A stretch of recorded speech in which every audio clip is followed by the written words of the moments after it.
20 hanggang number 24. Mark 11, verse number 20 hanggang 24.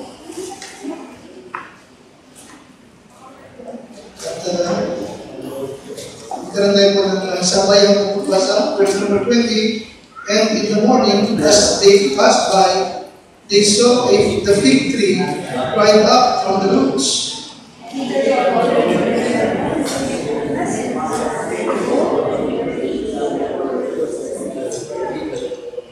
And Jesus answering, saying unto them, have faith in God.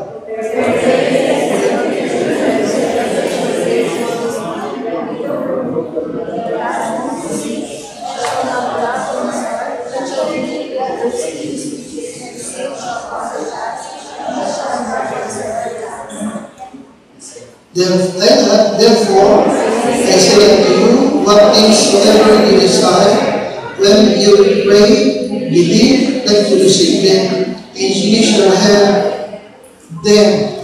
Now, dito ay ginamit ng Panginoon Kristo na ilustrasyon yung puno ng igos na kanyang sinumpa sapagat puro dahon ay walang bunga. Ang kinabukasan ay nakita nga ng mga alagad yung puno ng fig tree na kanyang sinumpa ay natuyo. At dahil doon, ibang ginamit ng Lord ang kanyang bigyan kung gaano kahalaga yung pananampalataya, at yung panalangin, at makikita niyo ng verse 25, yung pagpapatawad. Okay, yung kita ng dito, ipinakita ng Diyos yung tatlong mahalagang sangkap na kailangan ng bawat Kristiyano upang siya ay maging matagumpay na Kristiyano. At yung aking ako sa inyo gabihin, it's about victorious Christian life. Victorious Christian life. Now, kung itatanong po sa inyo, ano ang ibig sabihin ng victorious Christian life? No, maraming paliwanag doon, pero isang mas malinaw na paliwanag ay yung Hebrews chapter 11. Diba? Yung Hebrews chapter 11 ay ipinakita dito yung mga mananampalataya na naging victorious sila para sa Panginoon. Si Abraham, amen? Amen? Tinawag na kaibigan ng Diyos. Hindi ba victorious siya? Tama? Amen? Victorious siya. Pinagtalan, mayroon siya ng Panginoon. Amen? Nagtagumpay sa mga kalaban niya. At nagkaroon siya ng anak, bagamat siya po'y matanda na. Sino pa? Si Noah. Amen? Amen siya? Victorious. Kaya pagka sino ba, ano bang ibig sabihin ng victorious na Kristiyano? Ano bang ibig sabihin ng isang Kristiyano na siya'y matagumpay? Tingnan mo siya maghapon. Sa ibo sila din. Tingnan mo si Noah. Tingnan mo si Enoch na lumakad na kasama ng Diyos sa gitna ng kampalasang generasyon. Nagawa ng lumakad na kasama ng Diyos. Ano ito sila? Walang pinakaibahan yung mga tao ng panahon ni Enoch, ni Noah, sa panahon natin ito ngayon. Pero nagawa nila ng lumakad na kasama ng Diyos. Victorious. Sino pa? Si Daniel. Amen? Ano isa? Nasa gitna ng aganong bansa ng Babylonia, nasa gitna ng mga kaaway. Amen? May mga tumutinigsa, may mga nagbabantay para siya hanapan ng mali, hanapan ng kasalanan, pero nagtagumpay. Wala silang maisumbat kay Daniel. Ang ginamit na lang ng layuwag yung kanyang pananampalataya. Sino ba? Yung kanyang nagmang kaibigan. Hindi ba larawan sila ng victorious Christian life? Dahil sa pananampalataya, inihagi sa nagtitiyag na huno, dahil sa pananampalataya, hindi nasunog. Nakikita sa atin? Sino ba? Si David. Sino pa? Yung mga mighty man of valor ni David. Diba? Okay. Bagamat nag-iisa lamang, bagamat dadalawa, pero nagawa nila na mas marami nilang kalaban. Anong meron sila? Faith. Anong inilalaraw ng mga tao ito? Yung victorious Christian life. Now, listen carefully, Christian. The victorious Christian life is never lived by accident. Alright? Ibig ko ito sa atin. The victorious Christian life is never lived by what? By accident. Hindi ito nagkataon naman. Hindi ito accident yung nangyayari na magkagumpay ka. Okay? Because it is lived on purpose. Ano sabi ko po?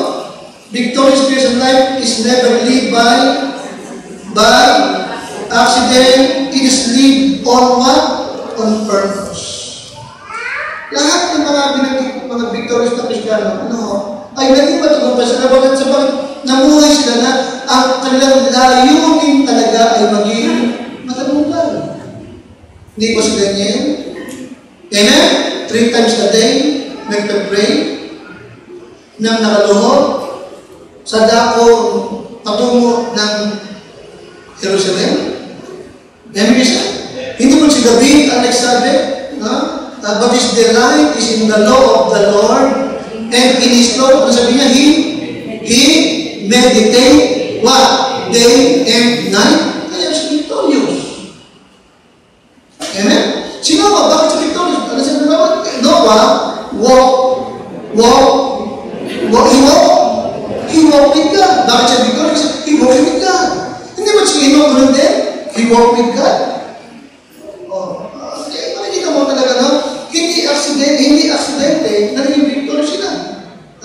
Okay? They live on what? They live on purpose. Ano man ang purpose? Maging victorious. O ganun din ka. Hindi ito mas dating na lang sa buhay mo. Kaya nga, ano ba di ba? Okay? The victorious Christian life is never lived by accident. It is lived on purpose.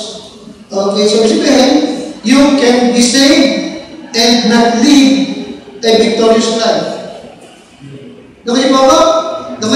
Okay, isa na. Okay, yes, you can, hindi lahat ng saved ay victorious sa buhay nila. You can be saved and not live a victorious life. Or you can be saved and live the victorious life.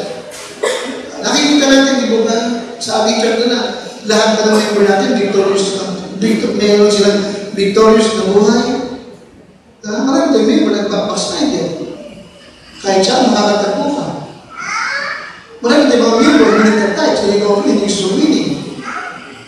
Amen siya? Hindi nagsaserve sa Panginoon. Amen? May mga young people na nagkukonsider ng mga believer. Yung mga victorious ba yun? May mga Kristiyano na ang daling mahulog sa puso. Hindi ba? Kaya, sabi ko, the victorious Christian life is never lived by what? By accident. Okay? It is lived on purpose. You can be saved and not live a victorious life. Or you can be saved and live the victorious life. Okay? Makikita mo yan. Sa mga tayo ka magtutulong. Kaya yan natin mapag-usapan yung ibigin nila itong ingredients for a victorious Christian life. Ingredients for a victorious Christian life. Panginoon, inihiling ko po ang iyong patnubay sa inyong lingkod. Inihiling po ako, dumadalangin po ako ng iyong pagpatnubay po sa akin, ng iyong gabay na lulus ng kailangan. At hindi naman ko, Lord, ang kailangan nito, hindi lahat kami narito po ngayong gabi. Kailangan namin po yung pagduhay mo, kailangan namin po yung gawin mo, Panginoon. O may pagkalabon mo namin sa inyo. Kailangan po namin lahat. Gamitin mo lang ako, Panginoon, hiling ko ito. para po sa pagtagumpay na pamumuhay ng iyong pong mga anak. Ito po yung dalangin sa pangalan po ng Panginoon Jesus. Amen. Now, meron pong pito or anim na ingredients na essential. Essential po ito for the believer to live a victorious Christian life. Essential. Kailangan po ito. Alright? Okay? Kung wala ka nito or magkulang ka isa man nito, ay hindi mo magagawa na maging victorious, no, bilang isang Kristiyano. Okay? Ano sabi ko kanina? No? The victorious Christian life is never lived by accident, but it is lived by what? By purpose, di ba? Talagang nilahin mo. Talagang nagpasya ka, nais mong maging victorious. Okay? So number one, nasangka na kailangan to live a victorious Christian life. Ay nasa verse number 22. Verse number 22. Unang sangka na necessary for the believer to live a victorious Christian life. Now, verse number 22. Nandiyan na kayo? Sabay-sabay pakalakas. Ready? Basa. And Jesus answering, saying unto them, have what? Have faith in God. Ano yung number one ingredients? Faith. Pananampalataya. Okay? Everything starts with faith. Diba? At lahat ay nag-uumpisa sa pananampalataya. Amen? Yung ating Christian life, sa nag-uumpisa? Faith. Amen? Faith. Okay? For by grace are you saved? Through faith. Okay? Yes, Bishop. Okay? Okay. Faith, no, it requires faith to be saved. Di ba? And it requires faith to be victorious in your Christian life. Okay? Nag-umpisa ka sa pananampalataya at kailangan din yan, yung faith na yan, para maging victorious ka sa iyong Christian life. It is essential. Okay? Now, because you are saved, ang ibig sabihin, meron ka ng faith that you can live by. Alright? But again, but you must choose. Hindi ba kayo? Meron ka ng faith. Di ba? Kasi pinagkalooban ka nung maligtas ka, tama? Amen?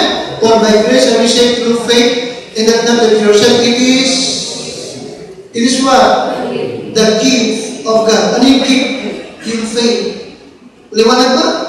Binigyan ka lang ng faith of Lord. But you must choose to live by faith. Okay?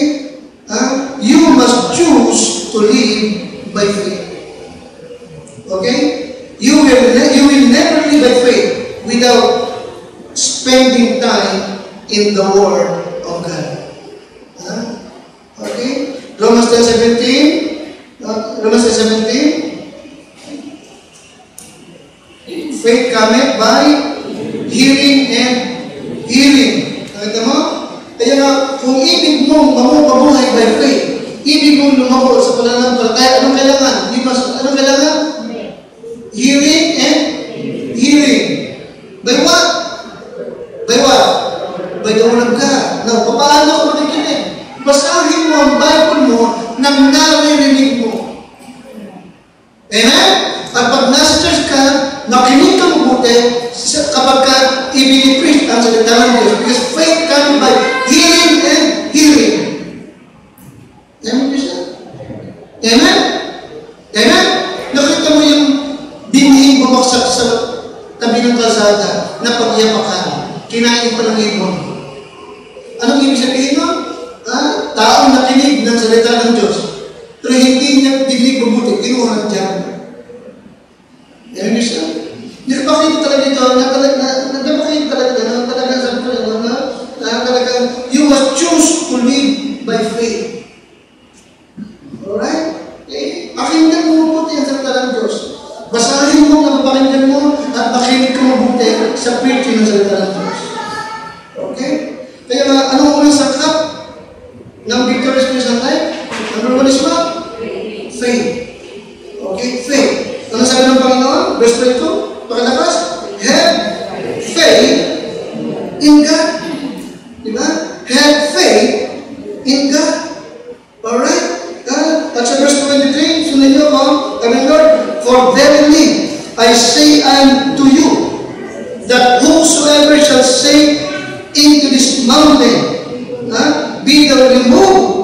thou cast into the sea, and shall not have doubt in his heart, but shall believe that those things which he said shall come to pass. He shall have whatsoever he said. Kita mo? Okay? Now, sa verse 23, go ahead and you po but shall believe that this thing which he said. Okay? Nakikita ba yun? Which he said? Okay? Kung talagang pananampalataya mo yung kanyang sinabi, liwanag ba? Sa Bible. You see? Faith. Ang pangunahing sangkap for a victorious Christian life. Now, secondly, fear. Una, faith, pangalawa is what? Fear. Fear of what? Fear of God. Okay? Pagkatakot sa Diyos. Okay, take a listen, you will never live a victorious life and holy life kung wala ka na ng takot sa Diyos. Ulit ba? You will never live a victorious life and holy life without a fear of God. Proverbs chapter 9 and 10. Verse 9 and 10.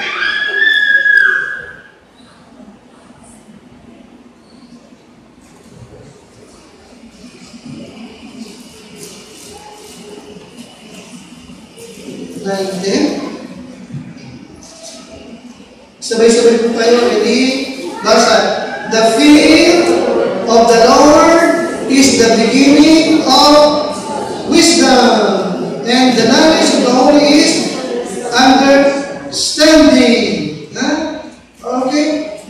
Now, chapter 8:13. At sa 8:13. Ready? 8:13. Ready? Basa. The fear of the Lord is what? To hate evil. Ano pa? Pride. Ano pa? Arrogancy. Ano pa? Ignorance. Ano pa? The proverb mouth do I hate. Di ba? Kaya di ba sabi ko nila, you will never live a victorious life and what? Holy life without a fear of God. Okay? Now, ano nga ulit ang definition of fear of God?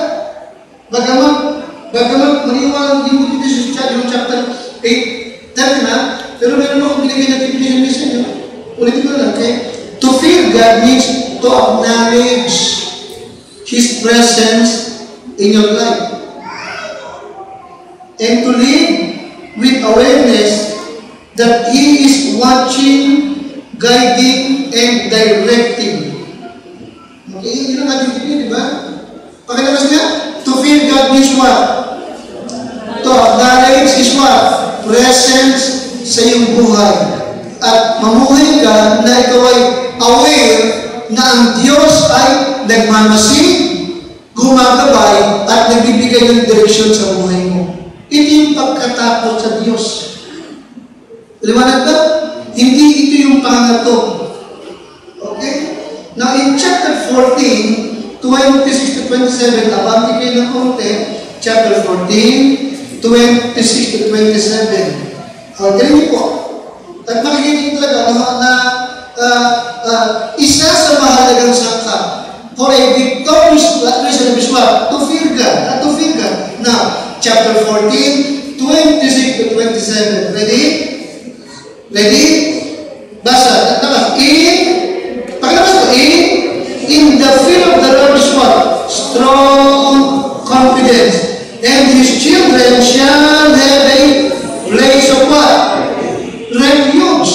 The fear of the Lord is what? A fountain of life. To depart from what? Kita mo? Upang makaiwas ka sa silo ng kamatayan. Amen. Talaga, sa pagkatakot sa Panginoon ay may matibay na pagkakatiwala. At ang kanyang mga anak ay what? Magkakaroon ng dakong kanlungan. Hindi ka mababalisan. Okay? Alright. Walang kabalisan. kung yung pamilya mo meron takot sa Panginoon. Right? Pero ano nga ulit yung isip ng pagkatapos sa Lord? Balikan mo natin Brother Justin. Nakalabas ka? Okay. Ano yung ibig sabihin ng fear God? Ready? To fear God is what? To acknowledge His presence in your life. And to live with what? Awareness that God is watching, guiding, and directing. Amen? Mahalaga yun. Alam mo sa sarili mo, kasama ko ang Diyos. Nakita ako ng Panginoon. Alam niya ang nangyayari sa akin. Amen? Alam ko itong pinupuntahan ko, ito yung gusto niya para sa akin.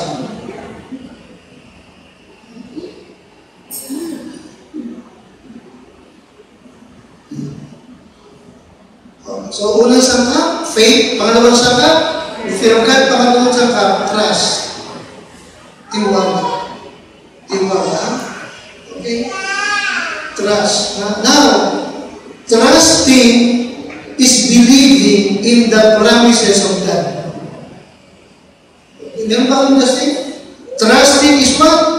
Believing in the promises of God. In all what?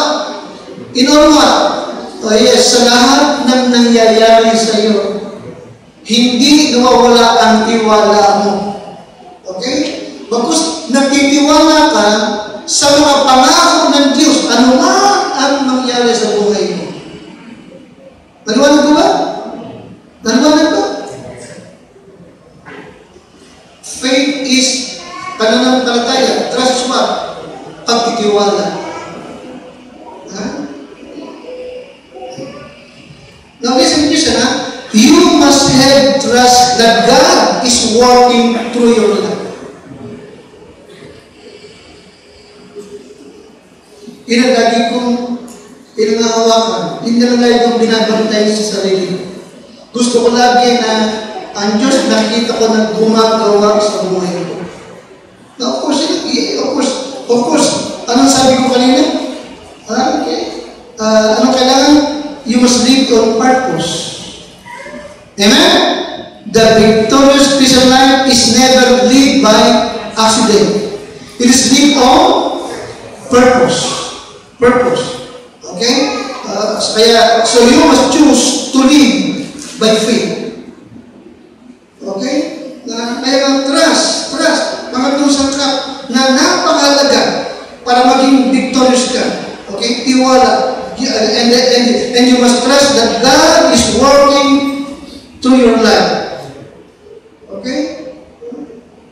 And trusting is what? Believing on the promises of God in all circumstances na iyong pinagdadaanan.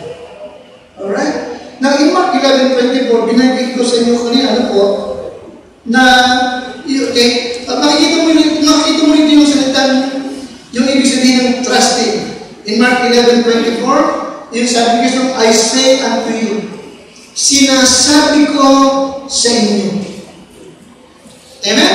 Okay ka sa akin, asa nyo sabi nyo, I say unto you, kasi ano makikita yun? Tama? Lahat na nito ay sinabi ng Lord. Amen? Kaya pagtitiwalaan mo yung kanyang mga pangako dito. Okay? At talagang, ito po yung essential. Okay? To live a victorious Christian life. Trust. Pagtiwalaan mo siya. Alright? Pagtiwalaan mo siya, ha? Okay? And it is by His trust that we are promised peace. Yung tiwala natin sa Kanya, naroon yung Kanyang pangako ng kapayapaan sa ating buhay. Tingin po, Isaiah 26 verse number 3. It is by this trust that we are promised peace. Isaiah 26 verse number 3.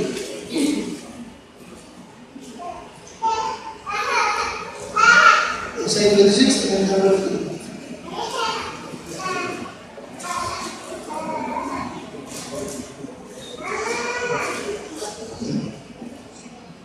Nandiyan po tayo? Verse number 3, ready? Tayo na. Basta. Thou will keep him in perfect peace, whose mind is stayed on thee, because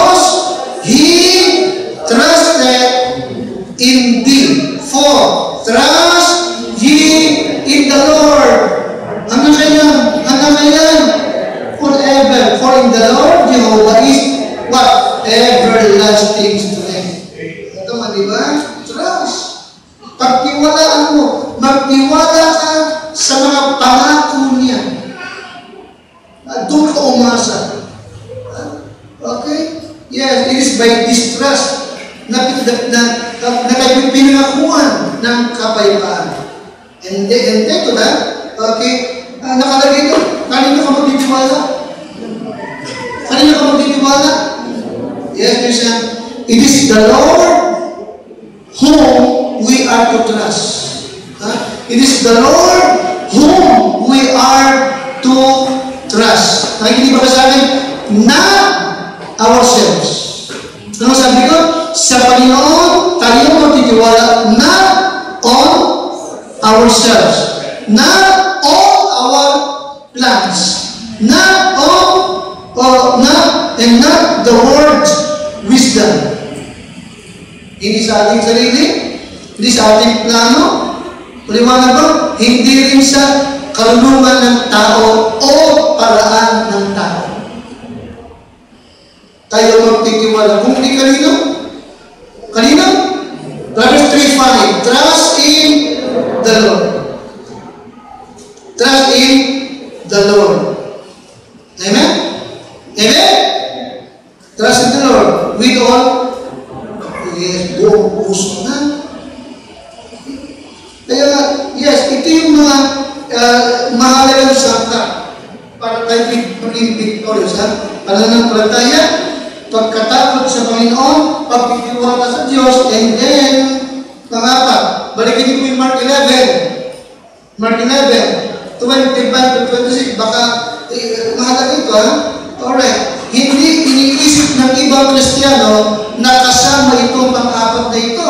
Mark 11, 25 to 26. Mark 11, 25 to 26. Alright. Verse 25. Hindi na kayo?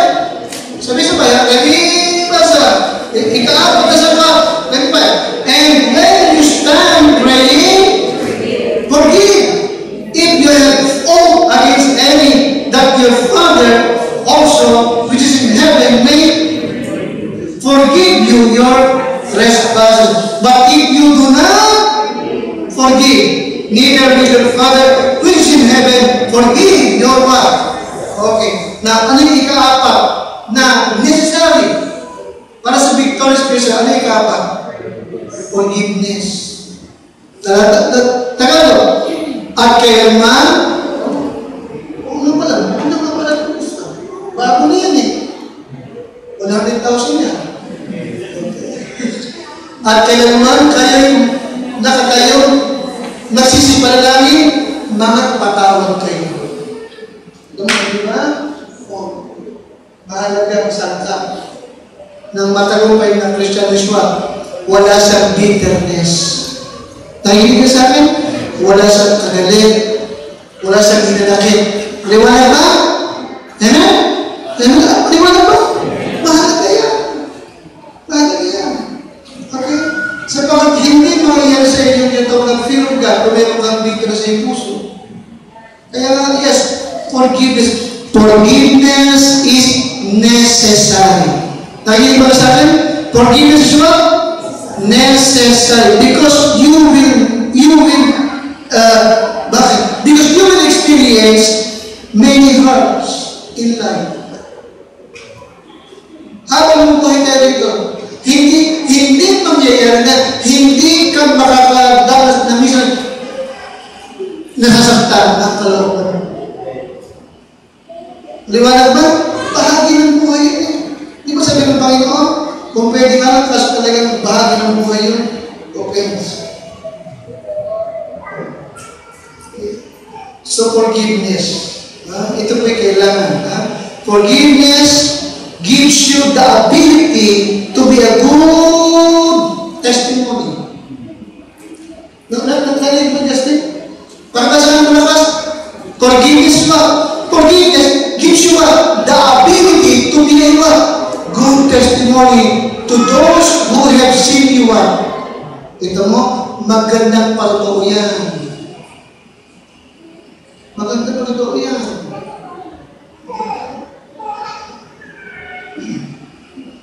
Naunawag mo ba natin?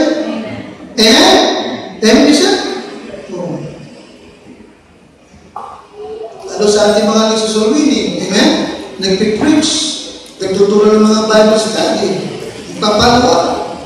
Di ba? Oh. And then, forgiveness exposes your faith in God. Ano yung pangalawa?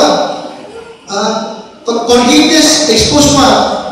Your faith in God to others. Kasi it takes faith. It takes faith to forgive. It takes faith to forgive. Kaya ang magandang pagtotoo po ito eh. Kaya ito po'y necessary for a victorious Christian life na ikaw ay mapagpatawad, hindi ka mapagtanim ng kanina. Pangatlo, forgiveness allows you to take the bitter things of life and turn them into your story of God's grace so you can help others. Nagsisigil pa lang po kasi iba din po.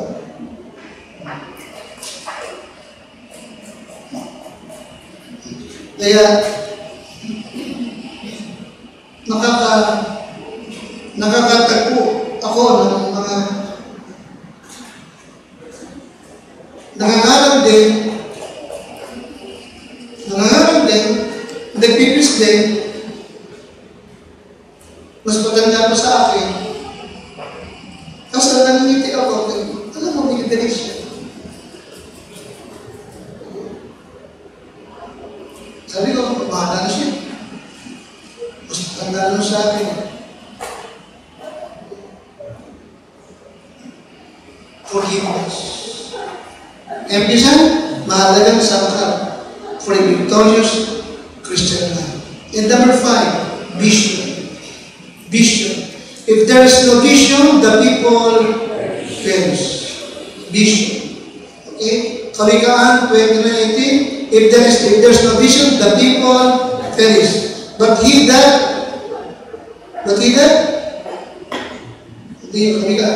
kung saan walang pangitain, ang bayan ay sumasama. Ngunit siya nag-iingat ng kautusan. Happy is he. And there is the vision, the people perish, but he that happy is the vision. Okay? Now, ano bisa ng vision? Sa Tagalog kita pangitain. Now, hindi natin ibig sabihin dito na may nakikita ka, hindi nakikita ng iba. Okay? Iba ito sa paliwanag ng charismatic. Vision is the Word of God. Okay? Vision is the Word of God. Every time na makikita mo sa vision sa Old Testament, ang kasunod doon ay sinabi ng Panginoon. Okay? Sinulita ng Panginoon. Napakinggan ng salita ng Diyos. Okay? Kaya vision allows you to see. Listen to that. Vision allows you to see what God can do. What God can do. If you will trust Him to act by what? By faith. Vision. Okay? For example, yung gawa yung December. Di ba? Okay. Si Sister Lenny kasama mo doon. Okay. Binanggit niya sa akin yung makapait ko sa ibabas tawag lang yun. Okay. You can mag-uumpis na pala yung bagusan, pero maganda ito kapag tayo nakakuha ng kaupahan sa itong lugar. Yung bang nagkaroon ito na idea kung anong gagawin ko. Right? Iipunin ko sila dito. Buong. Vision. Okay? So, mahalaga ito. Vision. Okay? You will spiritually die kung wala ka naman vision. Pakala ka siya? You will spiritually, pakala ka siya? Pakala ka, sabi daw? Pinagtingin po ito. Okay. Ito po yung mahalagang vision na meron ka. Number 1, the vision of heaven. Ano number 1? The vision of what? Okay. Magkaroon ka ng vision. Okay? Anong magagalap sa heaven pag akit na dito? Sino mga nakikita mo? Narinig ka sa akin? Amen? Vision. Okay. Okay. Ano pa mga? The vision of what? Hell. Vision of? Pangalawa, hell. Okay? Magkaroon ka ng vision. Pagbaksak ng kaluluwa ng tao sa impyerno, yung mangyayari sa kanya. Amen? Yung mga hindi tumatanggap sa kanya, magkaroon ka ng vision. Paano kung itong tao tinarap sa hell? The vision of heaven, the vision of hell, the vision of rapture. Nakikinig kayo? Amen? Nabibisualize mo ba? Kapag naganap ang rapture, mamaya alas 8, maraming maghahanap sa atin, sa inyo. Nakikinig kayo? Amen? At di ba inibitahan kayo dito sa church na darating pero walang tao? Bukas ang pinto, bukas ang aircon, bukas na walang tao. Amen? Ang naandala yung kumukuha ng basura, si Rodney. Nakikinig ba po? Ano ba sa vision? The vision pa. Ano yung pag-ilan? Bima judgment. The vision of Bima judgment. Ilang vision na yung nakita? Heaven, hell, rapture, the Bima judgment. Okay? Vision. Okay? Yung mga tatlawin mo, sasalubong sa iyo. Amen? Mga magulang mo, kamag-anak natin, ay yung mga members natin na naman na noon. Amen? Vision. When there is no vision, the people perish. But he that keepeth the law, happy is he. Amen? Vision. Ano yung sabi sa winner? Sa Daniel chapter 12, yung mga sumwira ay magliliwanag na kasi liwanag ng bituin sa heaven. Tapos di ba yan? Daniel chapter 12.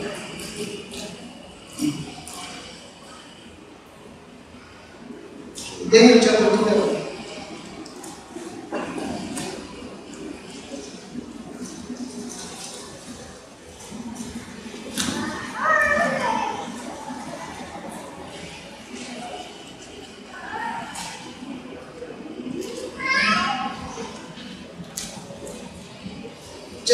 Daniel 12:3. Daniel chapter 12 and number 3.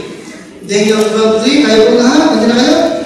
Ready? Basa. And they that be wise shall shine as what? The brightness of the firmament. And they that turn many to righteousness as what?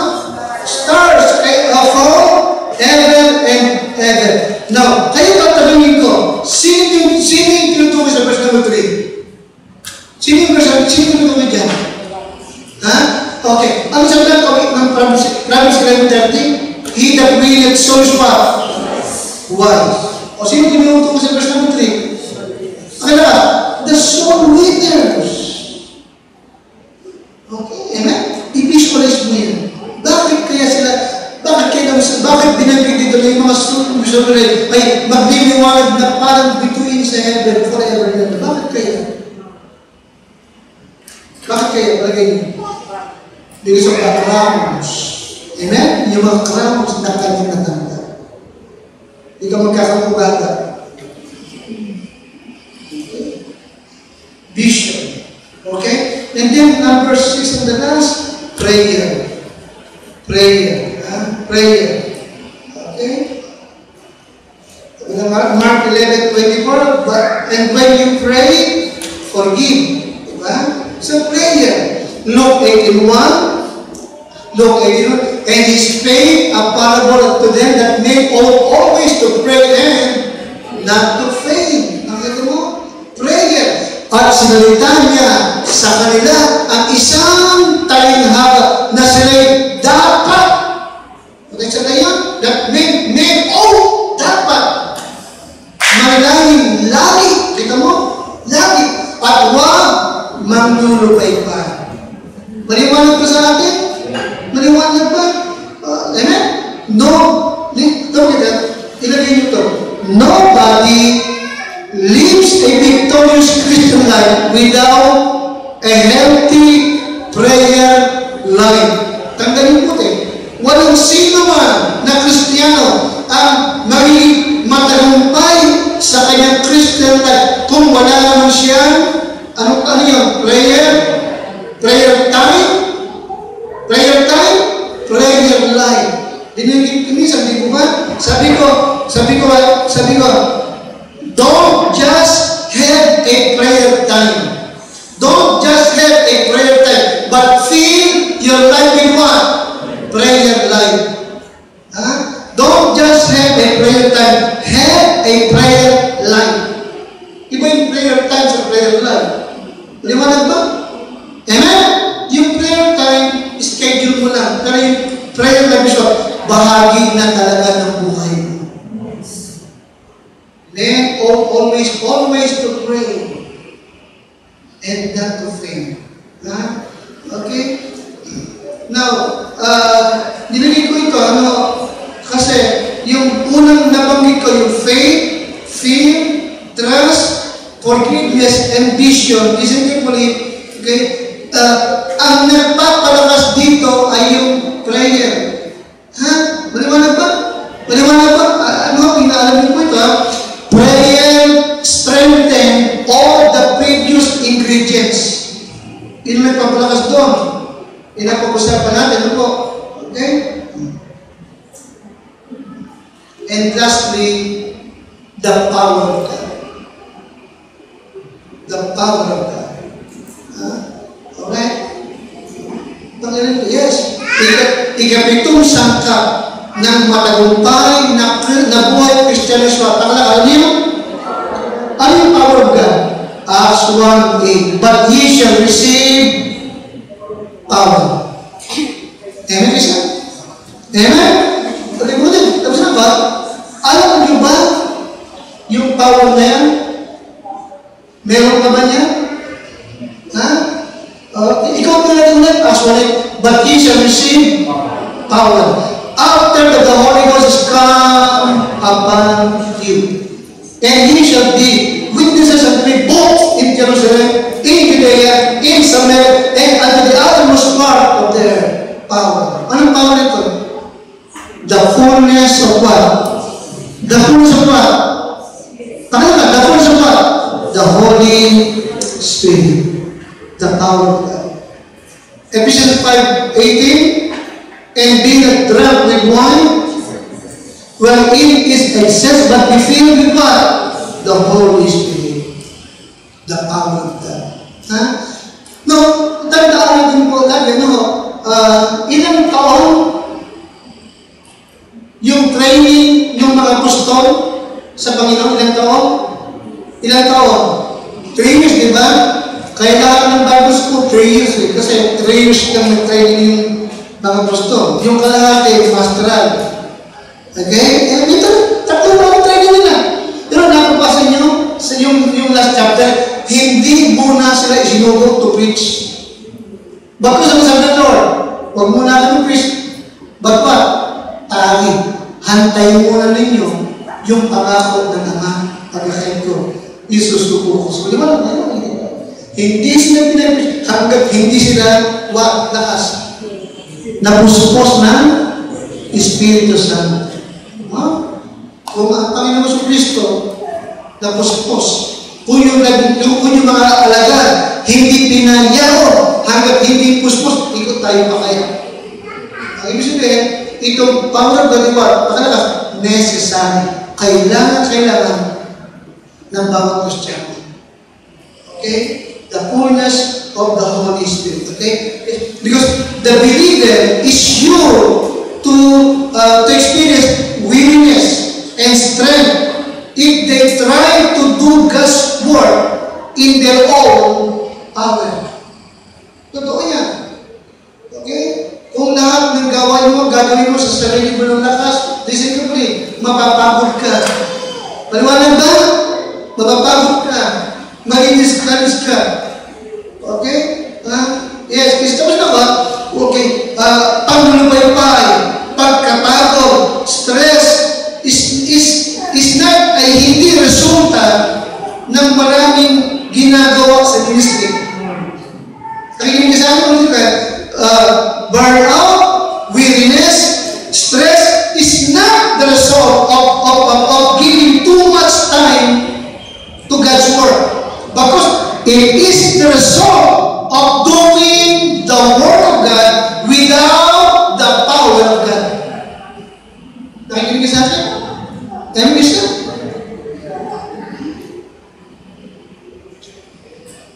Kaya ano ating kailangan? Kalakas? Anong kailangan natin? Kalakas? The power of God. The power of God. Okay? Kaya nga, tapos na ba? Listen mo dyan. Okay, every hour. Sa bawat sandali na ating pamumuhay, no? We need to beg to God. We need to beg God. Lord, bigyan mo ko ng power. Nakikinig ba kayo? Ano? Every time na magsasawinin ka, aawit ka sa choir, mag-ahandle ka ng Bible study, magtuturo ka ng salita ng Diyos, sa Sunday school o saan man, anong kailangan mo? Anong kailangan mo? Power of God. Paano mo makamit ang power of God? Pray. You need to beg God to give you the power.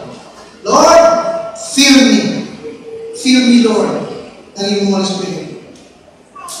Kailangan natin po ito for a victorious Christian life. The power of God. Ay mo lang ito ba yung namin? Panginoon, bakit kong ibinigay itong pitong bagay nito na importante po talaga. Kailangan po namin pare-pareho upang kami makapamuhay na matagumpay bilang mga Kristiyano, bilang mga